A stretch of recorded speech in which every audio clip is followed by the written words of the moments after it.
సమాజంలో మనవి చెప్పుకునేలా ప్రతి ఒక్కరూ మంచిగా జీవించాలని మహాత్మా సేవ శాంతి ఆశ్రమ నిర్వాహకులు వజ్రాల రామలింగాచారి అన్నారు. అందరికీ సుపరిచితమైన వ్యక్తి చందు సుబ్బారావు 3వ వర్ధంతిని పురస్కరించుకుని వారి కుటుంబ సభ్యులు ఆశ్రమ వాసులకు అన్నదాన కార్యక్రమం చేయడం పట్ల వారి సేవ దృక్పథాన్ని అభినందించారు. స్థానిక బుర్రిపాలెం రోడ్లోని మహాత్మా సేవ శాంతి ఆశ్రమంలో చందు సుబ్బారావు 3వ వర్ధంతి సందర్భంగా వారి సతీమణి లక్ష్మి, కుమారుడు చందు వెంకటేశ్వరరావు ఆశ్రమ వాసులకు అన్నదాన కార్యక్రమం నిర్వహించారు. ఈ సందర్భంగా వెంకటేశ్వరరావు మాట్లాడారు. తాము ఈ స్థితిలో ఉండడానికి కారణం ఆనాడు మా నాన్న చందు సుబ్బారావు వేసిన ఫౌండేషన్ అని తెలిపారు. ఆయన ఆత్మకు శాంతి కలగాలని ప్రార్థించారు. వజ్రాల రామలింగాచారి మాట్లాడుతూ ప్రతి ఒక్కరూ సేవ దృక్పథం కలిగి ఉండాలని అన్నారు. వజ్రాల రామలింగాచారి అన్నారు. ఈ కార్యక్రమంలో చందు సుబ్బారావు కుటుంబ సభ్యులు, ఆశ్రమ సిబ్బంది ఉన్నారు. సుబ్బారావు గారు 3వ వర్ధంతి సందర్భంగా గాంధీ వృద్ధాశ్రమంలోని వృద్ధులకు ప్రత్యేక భోజనములు ధర్మవతి లక్ష్మి గారు, కుమారుడు వెంకటేశ్వరరావు గారు ఏర్పాటు చేశారు. చందు సుబ్బారావు గారు అంటే కన్నా సోడాల సుబ్బారావు గారు అంటే పెద్ద పేరు, అంటే అందరికీ తెలిసిన పరిచయం. వృత్తిపరంగా ఆయన అంత పేరు తెచ్చుకున్నారు. ఆయన కన్వర్టెడ్ అయ్యారు.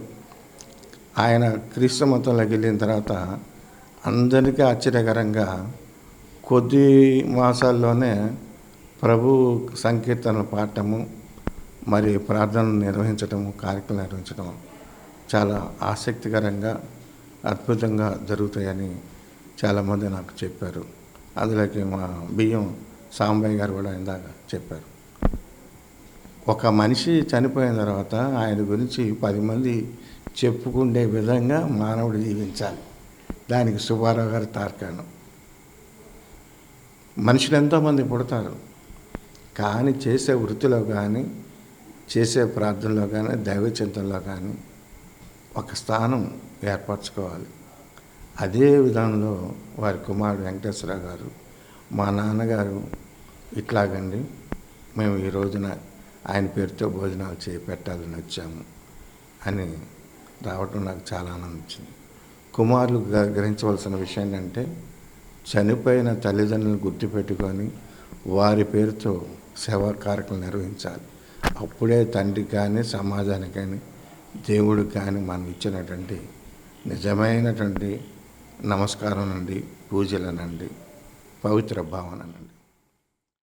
ఈరోజు మా నాన్నగారు చందు సుబ్బారావు గారు 3వ వర్ధంతి సందర్భంగా ఈ వృద్ధాశ్రమంలో కొంచెం ఈ వృద్ధులకి భోజనాలు ఏర్పాటు చేద్దామని మా అమ్మగారు నేను ఇద్దరం అనుకుని ఇక్కడికి వచ్చి ఈరోజు కార్యక్రమం ఏర్పాటు చేయడం అయింది.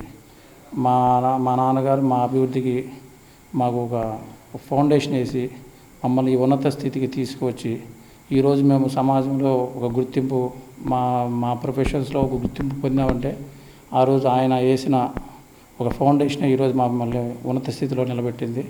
అందుకని ఆయన ఏ లోకాన ఉన్నా ఆయన ఆత్మ శాంతిగా ఉండాలని, ఆయన ఎప్పుడు ఎలా ఉన్నా కూడా ఉన్నతమైన భావాలు కలిగిన మనిషి. ఆయనకి ఏ ఇబ్బందులు జరగకుండా ఆయన ఆత్మ ఎప్పుడు మనశ్శాంతిగా ఉండాలని మనస్ఫూర్తిగా కోరు.